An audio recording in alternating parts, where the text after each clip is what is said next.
I am the Tofu Golem. Please enjoy the video. You start by making a quick backup and confirming the app version. This prevents lost data. Next, open Settings and go straight to Features, or you search to find Quick Add. You want the exact toggle. If the option is restricted, sign in with the admin account so you have permission to modify it.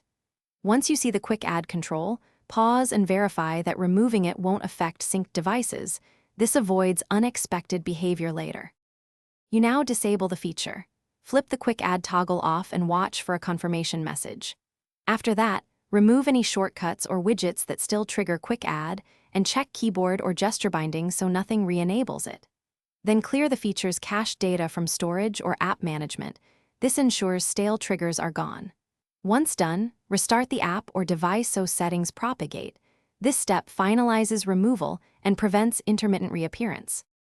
Finish by testing typical workflows and actions that previously used Quick Add so you can confirm it no longer appears.